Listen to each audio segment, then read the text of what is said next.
Subscribe करें खबर plus 18 को और प्रेस करें इस बेल को। खबरों के लिए बने रहें हमारे साथ। मेरी बहनों और मेरे भाइयों, आपके इस प्रेम भरे स्वागत के लिए मैं बहुत बहुत आभारी हूं। मुझे मालूम था कि आज मीटिंग है, लेकिन मन में सोचा था कि मुझे शायद भाषण देने की जरूरत ना पड़े,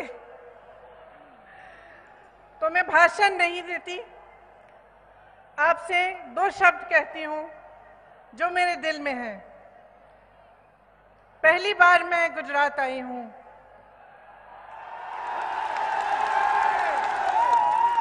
और पहली बार साबरमती के उस आश्रम में गई जहां से महात्मा गांधी जी ने इस देश की आज़ादी का संघर्ष शुरू किया था।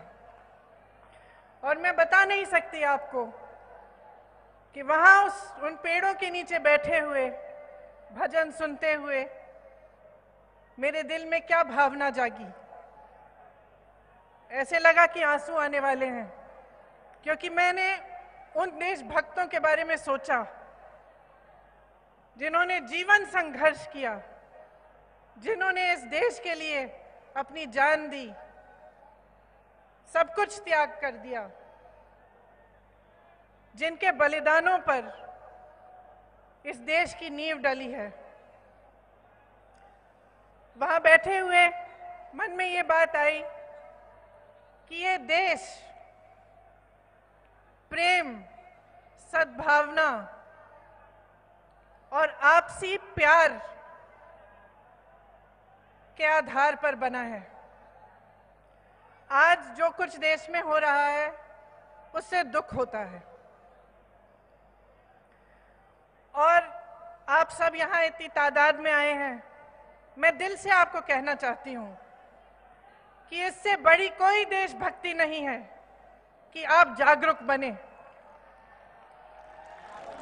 आपकी जागरूकता एक हथियार है, आपका वोट एक हथियार है, लेकिन ये एक ऐसा हथियार है जिससे किसी को चोट नहीं पहुंचानी, किसी का दुख नहीं करना, किसी का नुकसान नहीं पहुंचाना।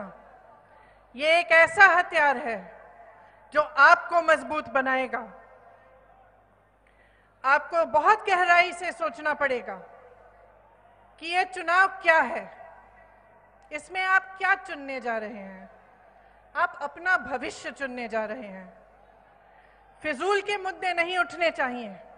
जो मुद्दे उठने चाहिए वो ये होने चाहिए कि आपके लिए सबसे महत्वपूर्ण क्या है, आप आगे कैसे बढ़ेंगे, नौजवानों को रोजगार कैसे मिलेगा, महिलाएं सुरक्षित कैसे महसूस करेंगी अपने आप को, आगे कैसे बढ़ेंगी,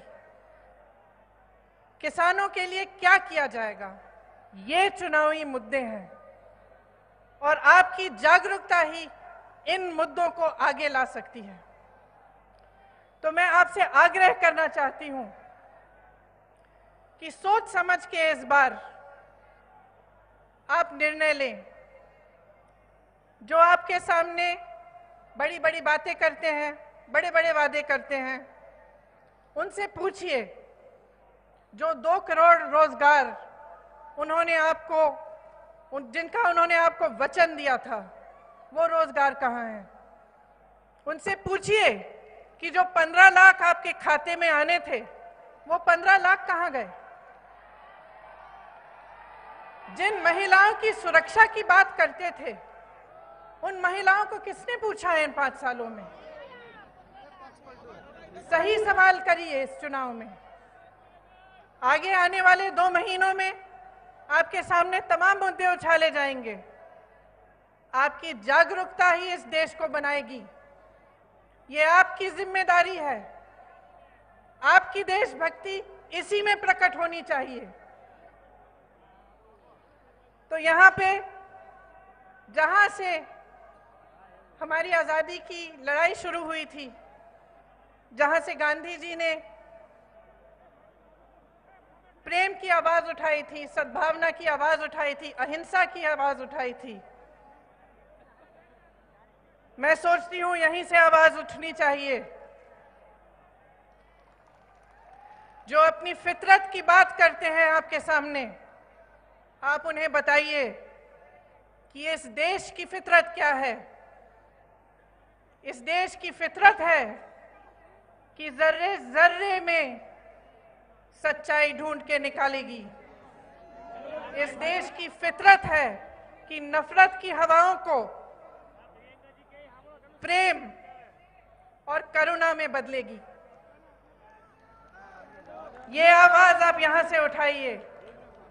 आने वाले दिनों में सही निर्णय लीजिए, सही मुद्दे उठाइए, सही सवाल करिए, क्योंकि ये देश आपका है, आपने बनाया है, मेरे किसान भाइयों ने बनाया है, मेरी बहनों ने बनाया है, जो रोज सुबह शाम मेहनत करती हैं, नौजवानों ने बनाया है। और किसी ने ये देश नहीं बनाया है, ये देश और किसी का नहीं है। इस देश की हिफाजत सिर्फ आप लोग कर सकते हैं। आप एक एक जना जो यहाँ बैठा है, इस जिम्मेदारी को समझिए। आगे जैसे परेश जी ने कहा, आजादी की लड़ाई से कोई कम नहीं है। हमारी संस्थाएं नष्ट की जा रही हैं। जहां देखिए वहां नफरत फैलाई जा रही है। और हमारे लिए, आपके लिए इससे बड़ी चीज कोई नहीं हो सकती कि हम देश की हिफाजत करें, हम देश के लिए काम करें और देश के विकास के लिए आगे बढ़ें और इकट्ठे आगे बढ़ें। मैं आप सबको बहुत बहुत धन्यवाद देना चाहती हूं कि आपने मेरा यहाँ स्वागत किया और मुझे यहाँ बोलने का मौका दिया। जय हिंद।